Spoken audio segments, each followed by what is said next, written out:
Welcome to Jim Sells the Suncoast, your go-to podcast for all things real estate on Florida's beautiful Suncoast. I'm your host, Jim, your friendly neighborhood real estate agent, and each week we dive into the vibrant world of buying and selling homes while embracing the laid-back lifestyle that makes Florida such a paradise. In our episodes, we'll explore the latest developments shaping our communities and spotlight the incredible companies and industries that play a vital role in real estate, from movers to mortgage brokers, title agents to insurance pros. Whether you're a first-time buyer, a seasoned seller, or simply dreaming of that perfect beachside bungalow, we've got insights, tips, and plenty of local flavor to guide you. So grab your sunscreen and get ready to soak up knowledge, laughs, and a little sunshine as we navigate the Suncoast together. Let's make your real estate dreams a reality, one episode at a time. Greetings, Suncoast. It is my pleasure to have Reid McCullough back with me again for some wild and crazy antics in the legal aspect of real estate.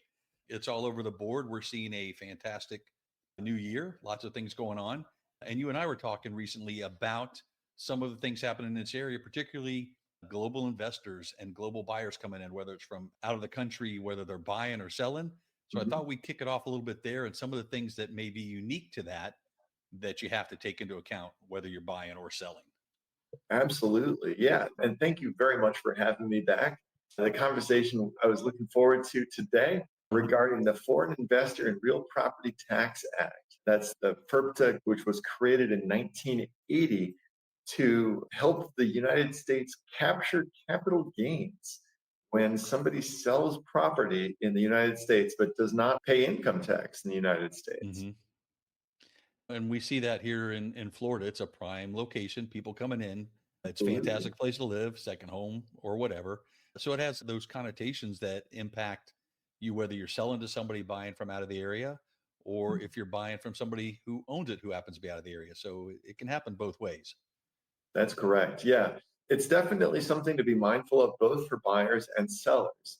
And the as is FAR contract contemplates this. That says in standard V of the contract, it says that the buyer acknowledges when they sign this contract that they're going to be on the hook for determining the status of the seller as a foreign person and remitting the correct amount of the seller proceeds. So because the U.S. contemplates it only has jurisdiction over Americans. It puts all of the onus and all of the penalties on buyers. So it's definitely something for buyers to watch out for more than anything else. So if I'm selling or buying from somebody else, how do I determine this? What are the steps that I would have to take to know that this impacts me? The number one issue is seller disclosure. In part of the lead up to the closing, your closing agent collects information from sellers, including their status as nationals or foreign nationals. And we also disclose that to you as the buyer's agent and the buyer when there's an issue that you guys need to be aware of. Sellers will volunteer this, but not always.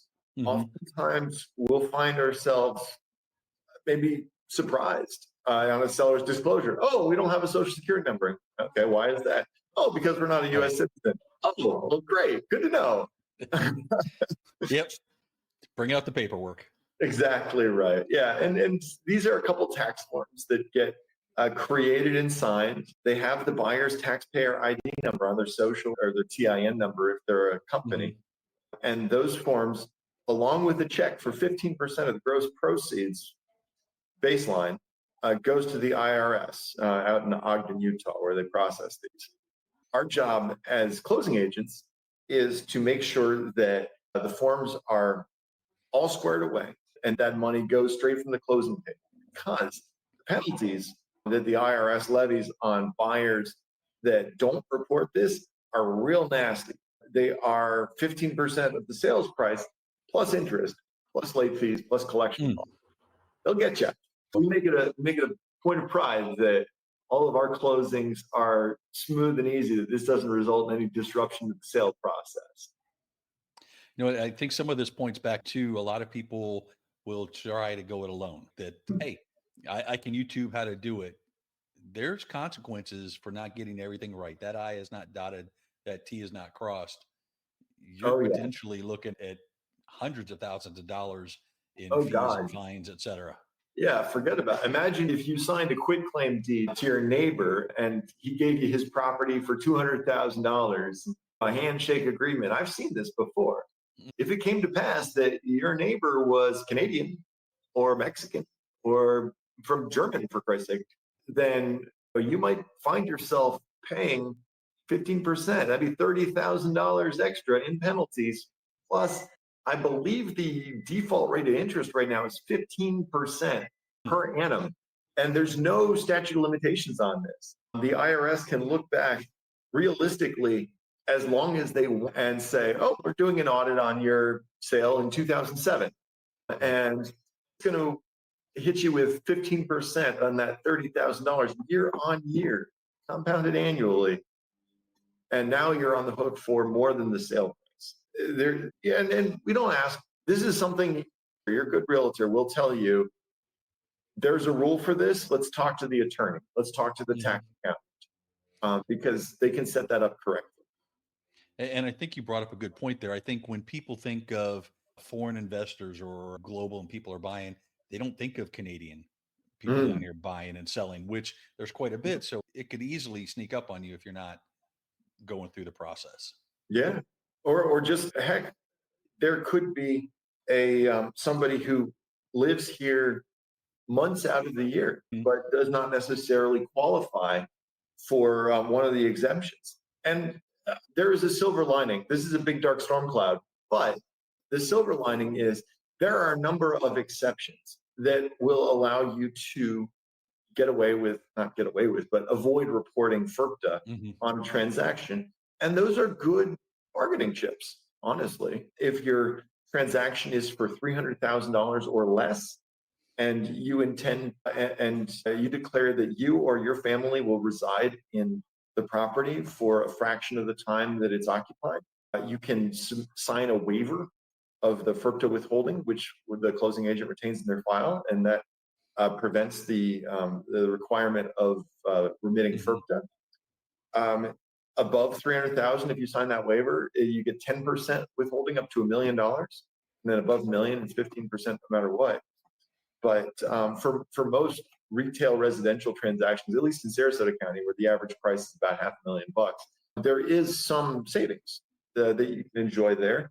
And sometimes that's a good bargaining trick. If the property is owned by Canadians or by British or French, whatever, and you present an offer, it might not be the most attractive offer that they're going to get, but you say, on this contract, I'm willing to sign an affidavit here and at closing that I will reside in this property as my primary residence, or as a vacation rental, whatever, as long as I meet the occupancy requirement, then they might consider your offer more attractive. Oh, absolutely. Let's cash out of pocket. Exactly. The magic number of 300, because 330,000 at 15% withholding means the seller walks away with $280,500. So if they got a property listed for 330 and you offer them 290, they're receiving $10,000 more accepting that offer with your affidavit than if they would receive at the closing table without the affidavit, or $50,000 higher. Yeah. Everybody walks out ahead. Everybody wins. Knowing what's going on. Use professionals, man. Use professionals. There you go. While we're talking regulations, are there any specific local regulations in Sarasota or Manatee County that could affect a real estate transaction? That's interesting. Or anything specific to this area? Okay. So when you're talking about like local municipal regulations, people are thinking about building standards and rental rates, rental restrictions. So the city of Sarasota, I know, has a 7-day rental minimum. Last I checked, Sarasota County was 30 days, but they may have updated that since then. Yeah, 30 days is the minimum rental period for Sarasota County. Obviously, this is not strongly enforced if you go on Airbnb. Right. But it's something to be mindful of, because the county is a reactionary. The code enforcement department, the zoning department, all these entities, they don't go out and hunt the neighborhood for violations, even though it feels like that. they're really only responding to complaints. And that's one thing that you want to really be mindful of, particularly if you're offering a room in your home for sale. I don't know if we touched on this last week, but the Homestead Tax Act, part of the Florida Constitution, says that for your primary residence, you get a chunk of your property tax bill discounted every year, and your taxes get locked in year on year to a maximum of 3% annual Right. increase. This is one thing, speaking to your question regarding county restrictions on ownership that you want to be mindful of in a sale. If you plan to buy a property as your primary residence and rent a room to your buddy, you are not entitled to 100% homestead on that property. Okay. You're only entitled to homestead as to the fraction that is not exclusively leased out to your friend. The math gets a little weird because a fraction of your property goes at market value, the rest of it is locked in. But let's say you have a 3,000 square foot home and you lease out 200 square feet of bedroom to one guy, or with an ensuite bath, whatever. So you would get homestead for 2,800 square feet of your 3,000 square foot home. And then the county would do the math and say, all right, you're entitled to this, but you have to pay this. It wouldn't be the 100% homestead exempt. The reason I bring that up is because Airbnb is a great source of homestead violations for the county. That if you list your property for short-term rental, that is not your 100% homestead. That is a fractional homestead. Oh, wow. Yeah. You know, and just like the IRS, Sarasota County likes its money.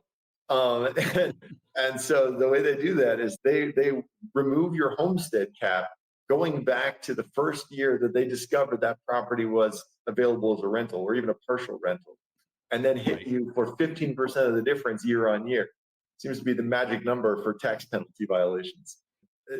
The other way they catch that is with eviction records.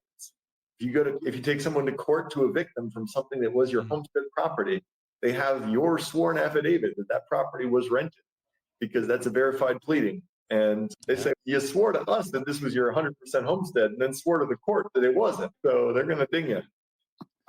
But yeah, I think most people buying a home don't take into effect, but they're thinking, I own this house, so it's 100% mine. Thinking size-wise or whatever, maybe not necessarily time-wise. So that time side can have a huge impact. Which means if you're an investor, you're looking for the Airbnb, disclose it and do it the right way. So it might be a little more upfront, but you're probably better long-term. Yeah, and in a context, going back to foreign seller stuff, all of the legislation related to buying and selling property as a foreign individual or a foreign corporation, that's federal legislation. That doesn't happen. That's not the local laws. And the best thing to take away from that is to know that there's a rule and to know to ask a professional, because I don't expect anybody to remember the 15 possible exemptions, but I expect people to know, all right, buying property from a foreign person comes with weird rules and regulations. I should talk to my attorney. I should talk to my tax accountant. Make sure you got someone looking out for you. Yep.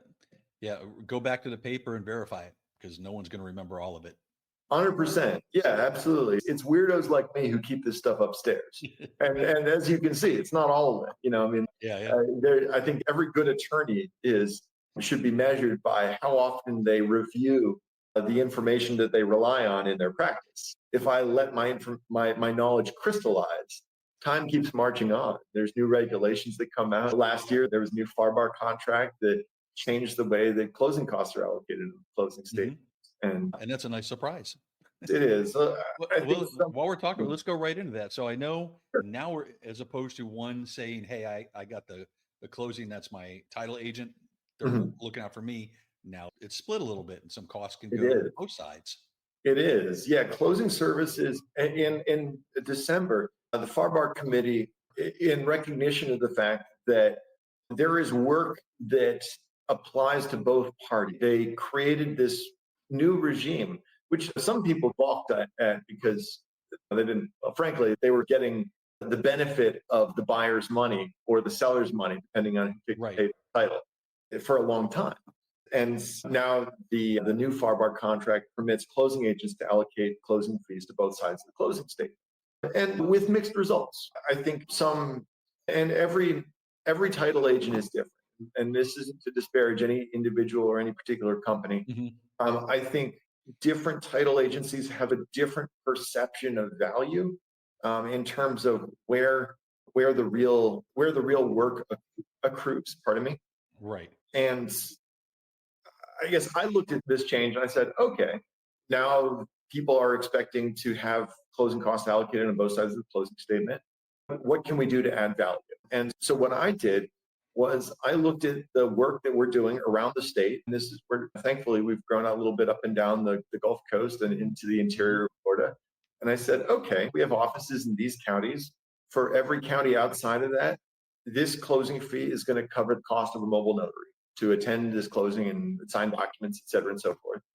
And for wire transfers, my bank hits me for a small wire fee. I said, for what we're doing, we can absorb all of that. So realtors that bring us transactions and they want the commissions wired, sellers that want proceeds going to 5 different investment accounts, just absorb that. It's right. Because in my mind, if we're charging a closing fee, we should be delivering measurable, valuable service. And I wanted to augment that service over we generate closing documents, and if you want to sign them, go figure it out.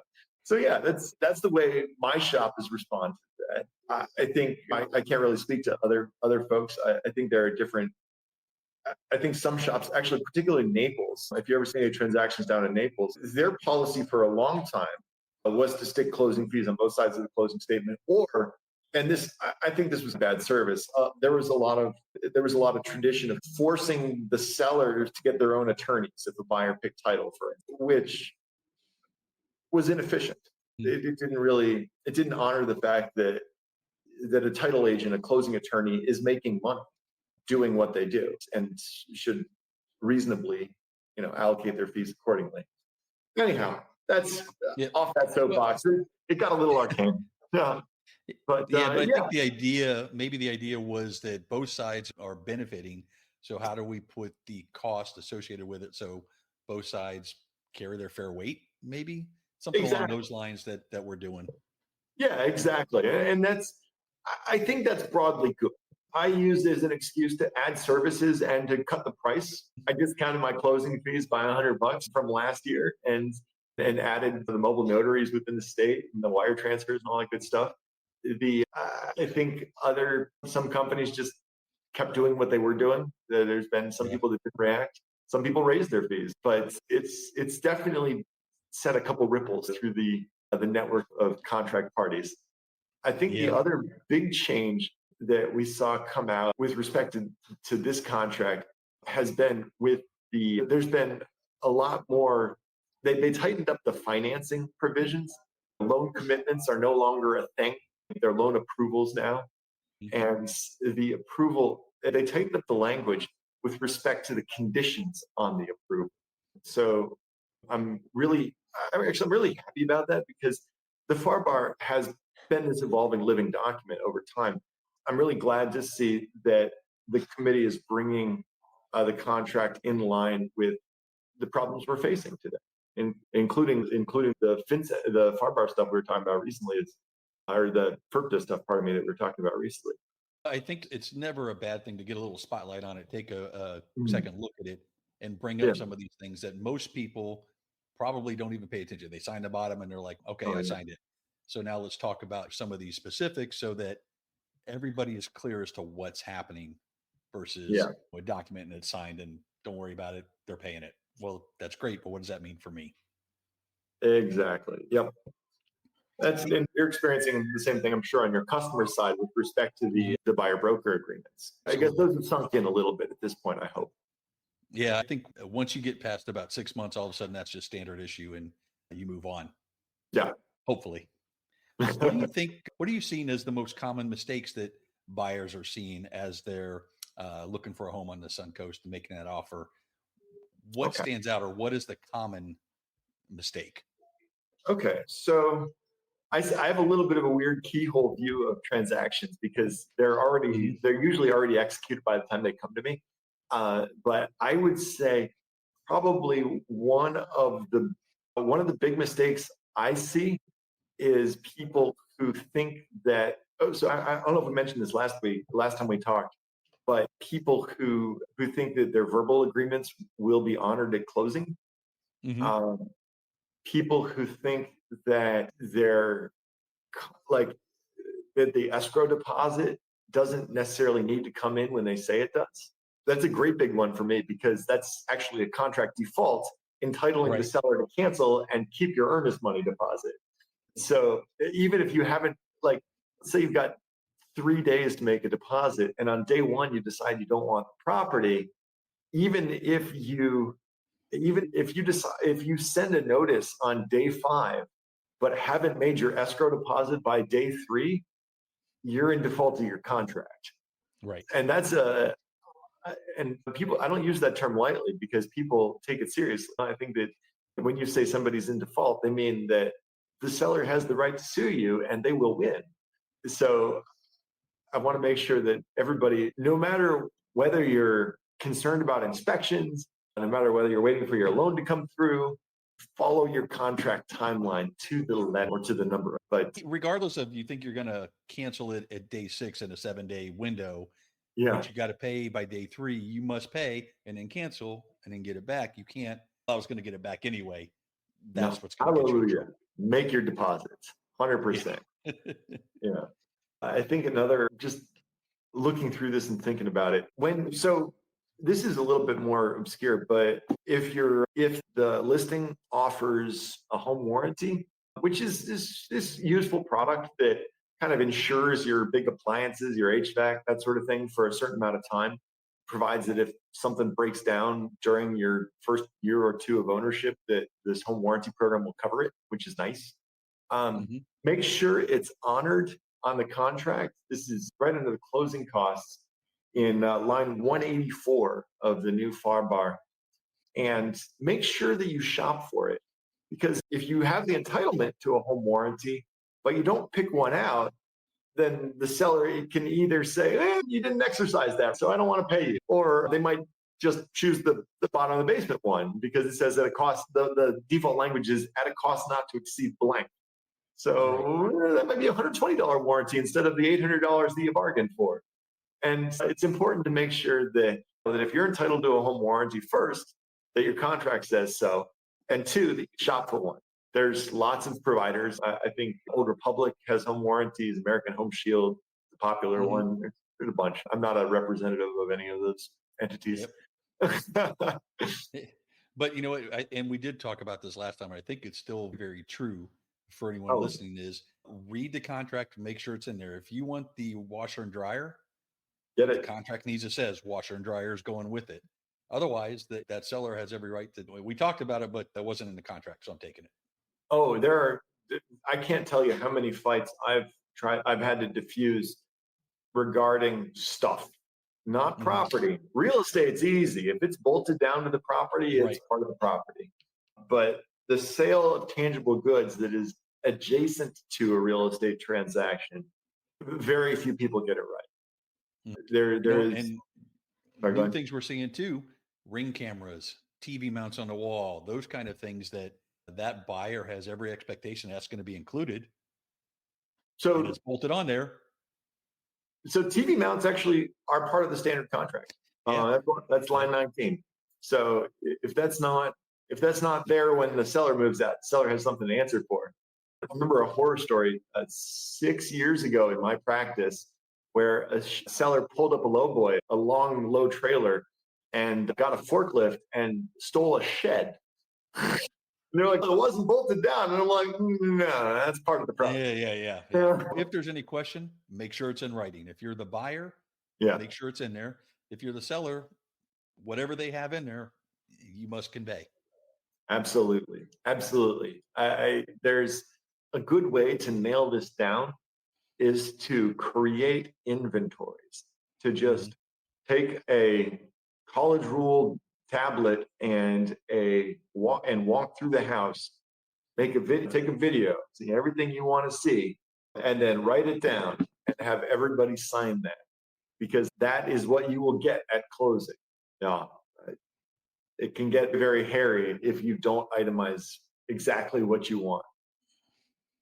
How do you, as a real estate lawyer, the buyers navigate the complexities of purchase property? Obviously, you said some of them, they come to you afterwards. Sure. Somebody wants to enlist your help as they go to buy property. What are the things that you can do for them, and how can you help them? Sure. Right up front, I'm not a realtor. I don't hold a real estate license or a brokerage license. I know some of my competitors do. I don't really like competing with the people who refer me work. Um, but what I do first is I walk them through their contract and make sure that they know what they've signed up for first, and I make sure that they have services lined up for if they want to, if they're getting an appraisal, if they're getting an inspection, if they need termites, pool, septic, sewer. A lot of what I do is I'm the compulsive connector of people. So I can send them out to these various people to get quotes if they want to do repairs, or bring a contractor in if they need to fix something up. But most of what I'm doing is for whoever brings me the contract, I am their representative and their advocate.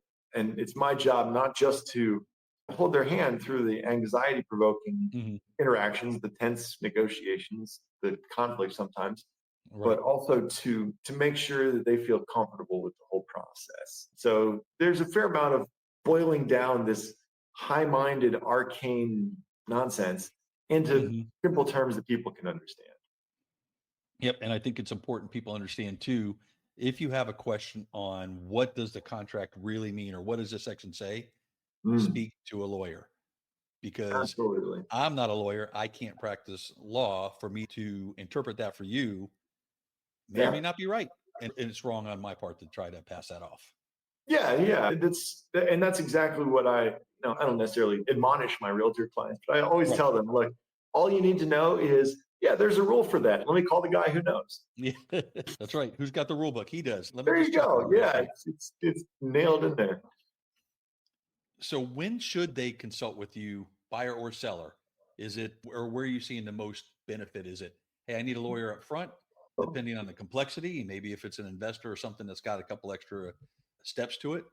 That's a great question, and it depends on where you're starting from. If you've got a realtor, or if you're connected with one of an existing real estate relationship, that's the first place to start. 100%. Your realtor is most talented in the creation of the deal, the negotiation. You guys are not just professional salespeople; you're professional negotiators, and that's super good for having someone to look out for your interests without any. And I'm not retained by the Florida Realtors Board, but Mhm. I can recommend them because oftentimes I get tapped after a deal is already signed, and all I can do is interpret and honor the contract to the best of my ability, and hopefully in a light favorable to my client.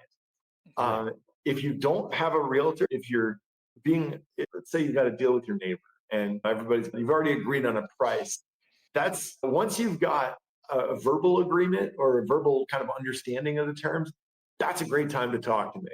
If you're not planning on involved in using the services of a realtor, because as an attorney involved in a for sale by owner deal, I can help you not only craft the contract, but I can come up with some terms for closing and payment and escrow Right. finance Right. that makes sense, because usually these agreements tend to be a bit inarticulate. They tend to be, oh yeah, Jim told me he sold me his place for Mhm. 300,000, but carried financing for 2 years. Great, how much? Yeah. Is he going to finance the whole thing, or does he actually need 100,000 to pay off his HELOC? That's a big question, because there's risk with that too. If you accept seller financing, but the seller didn't tell you that he's still carrying this mortgage payment, the bank might call your mortgage, and suddenly you're involved in a foreclosure proceeding for your brand new house. Mhm. Yeah. I think something else you bring to the table too is the being able to lay out potential outcomes from certain things. Hey, listen, Mm, you guys want to do this? Here's how you have to do it. If you do it this way instead, yeah, this is a potential happening. And sometimes they're not good. I don't want to be Debbie Downer. And I think Right. I think one of my maxims is never say no, but price yourself accordingly. Yeah. Um, but I do come from litigation. when I started my career after a brief stint in commercial underwriting for a giant title insurance agent. I did 2 years of nasty stuff, foreclosure defense and PI and divorce and civil lit. And it was eye-opening. It gave me a real good ballpark of not only what's worth going forwards on, but Right. also what the timeline, the cost, and the expected outcome of litigation is. That's something that people don't, the sort of subtext on all of these contracts that we negotiate and we interact in through real estate is that the only way these contracts are enforced is in court. And if your party is not willing to enforce their contractual rights in court, then we're basically bluffing. Mhm. So you got to make sure that people understand that you're serious and that that there are remedies, but you have to pursue them. Otherwise, which is a circuitous way of saying that the best result of any conflict is a negotiated peace. And here's Yeah. the pathway forward that hopefully we go through and it's smooth. And that's the ideal outcome. Yeah, absolutely. And sometimes you got to get a little rough to get Yeah. there, but uh, there's only a few things that I always recommend suing, and it's usually high dollar escrow disputes when there's clear performance issues. The seller didn't show up and sign closing documents. Yeah. Now we have a specific performance case. Yeah. So let's go back a little bit. You were talking in there about what you do as an attorney and title. What is the Yeah. timeline for that, and what's entailed in that step-by-step process going through? Hey, we've got a contract that's boom, it hits your desk. All right, closing's in 30 Yeah. days.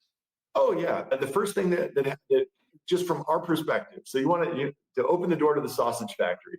The first thing we do when we get a contract is we triage it. How fast are we closing? What needs to be done? Who are we interacting?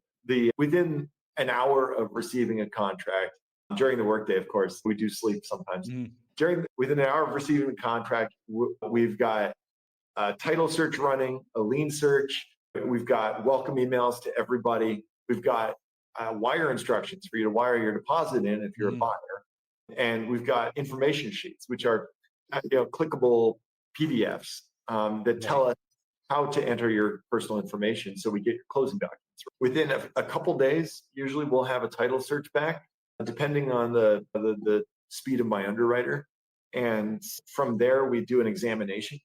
We make sure that any mortgages are being satisfied, any liens are being addressed. If usually our lien searcher will get us documents back around the same time, so we'll know if there are permits that need to be addressed with the seller, code enforcement violations.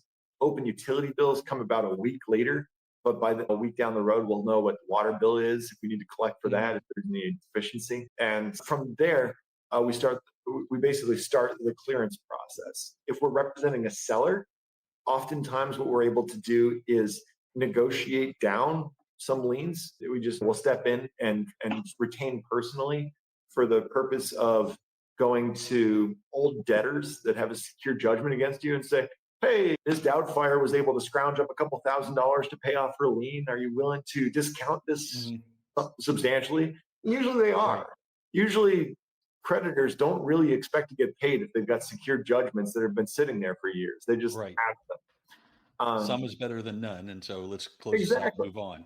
Exactly. And we've had great success with that, especially in the case where there are multiple competing lien holders for the same property. We can just make them fight. You say, all right, so the first party that's getting paid off is the federal government because they have a tax lien.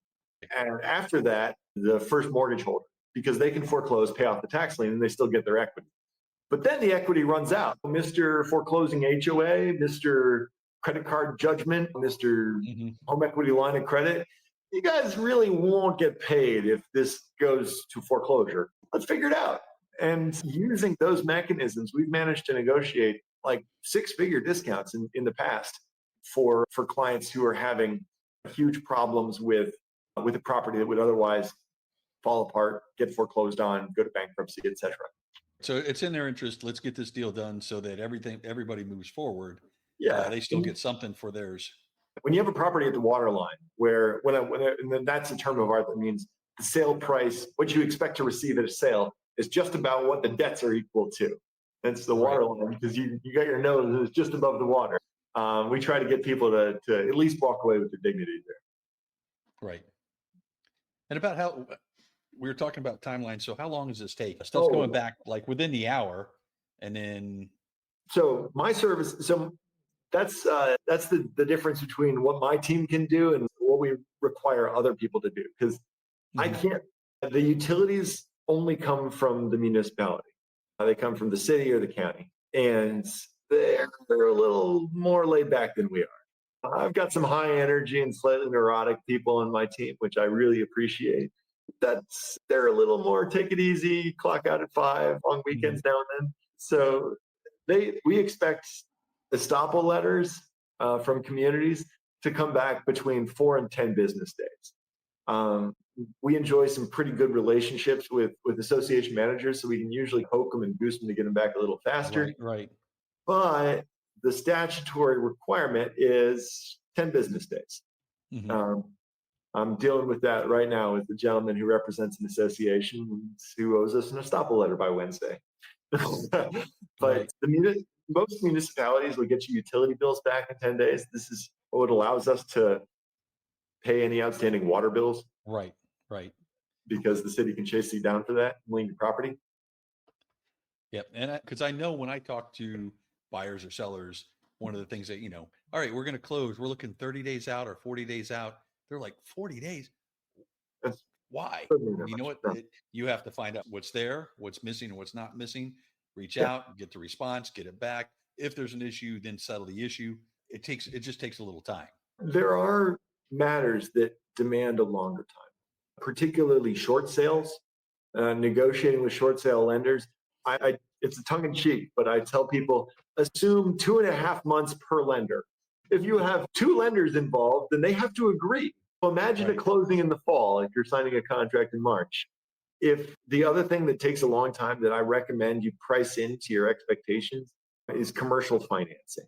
Most commercial lenders, particularly small business administration lenders, so SBA loans, I expect 90-day contract cycles. They usually have 45 days for due diligence, 45 days Mhm. for closing. And those are complicated loan programs, so I understand. But yeah, what you don't want is when you get to the end of the process and your lender says one more day. So the seller Yeah. says, okay, one more day. And then tomorrow the lender says one more day. That's when everybody gets pissed. Short sales and SBA loans are the big Yep. time takers. Right. So looking at in this area, we have a lot of both single family homes and condos. Sure. Is there a big difference in what is a title or as an attorney in dealing with these buying and selling processes? So single family homes are not necessarily in an association. Condos are all in an association. So when you are, if you're a buyer, then if you're not buying your whole building, assume that you will be applying to an association. And Right. the requirements of application are pretty stringent. They can demand all sorts of things: criminal background checks, credit checks, proof of deposits, proof of funds. They can make sure that you have enough money in your bank accounts to not be a credit risk to the association and that you're not a felon. So, very reasonable from an orbital view. But boiling Mhm. down to it, it feels a little visceral when you're giving your social security number and your bank statements to an association. It Right. doesn't feel good. But you have to price that into your experience as a prospective home buyer. Is that when you're buying a condo, the condo wants to know that you're not going to set fire to the building and that Mhm. you're not going to default on your dues. Right. Um, in homeowner associations are similar in that they have permissible application processes. Your mileage may vary. There's not every condominium is onerous. Not every homeowner Right. association is lenient. And sometimes you might be in a property that doesn't have a formal association but has deed restrictions. Southgate is a prime example of this. That's the Okay. neighborhood north of Bee Ridge and south of Bay Vista. So Southgate doesn't have a dues collecting organization, but it has covenants. Mhm. When you buy a property there, you are promising that you won't do certain things with your property, you won't build your property in a certain way. And the enforcement mechanism for that is any of your neighbors in the community to sue you.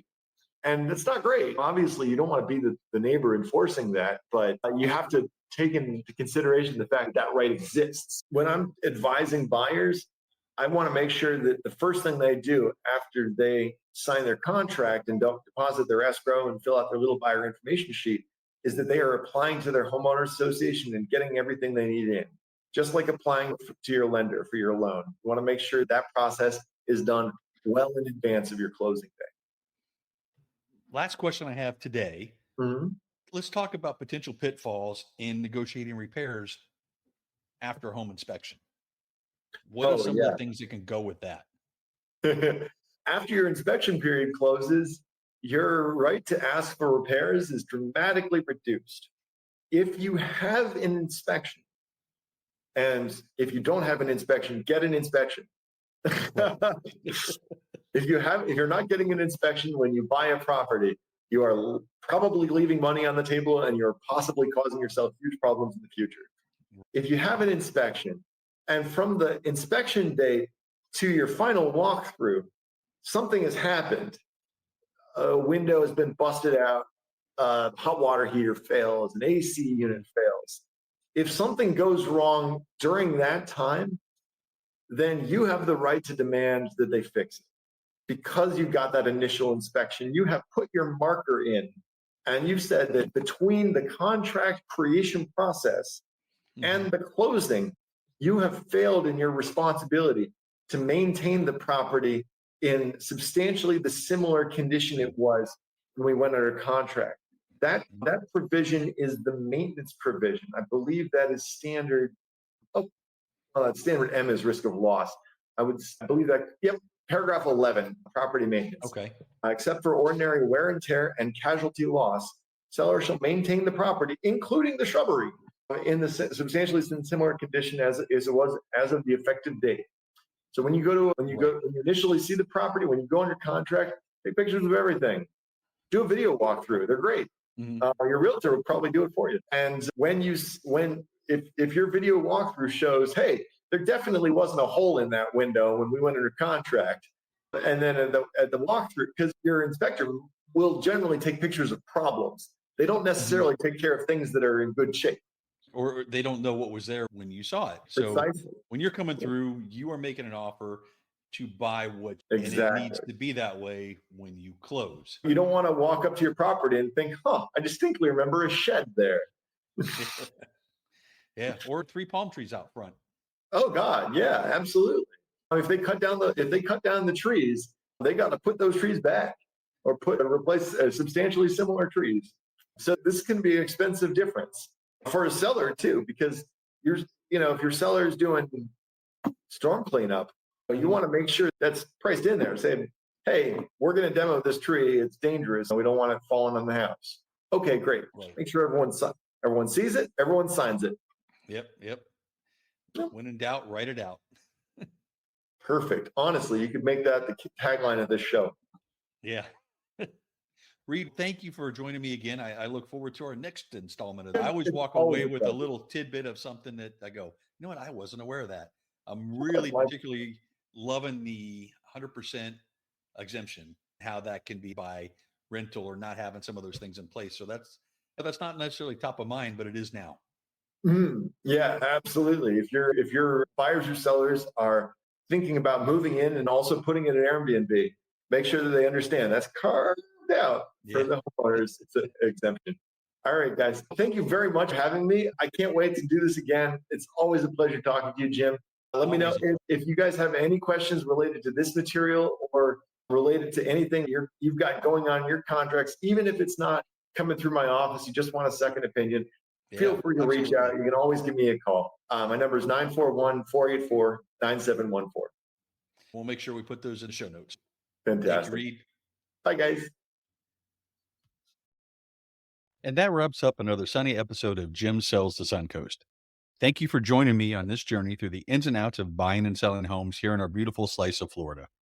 I hope you found valuable insights and a little bit of inspiration to help you on your real estate adventure. Remember, whether you're looking to buy, sell, or simply soak up the Suncoast lifestyle, I'm here to guide you every step of the way. Don't forget to subscribe and leave a review so that we can keep shining bright together. Until next time, Keep dreaming big, and let's turn those dreams into a reality, one home at a time.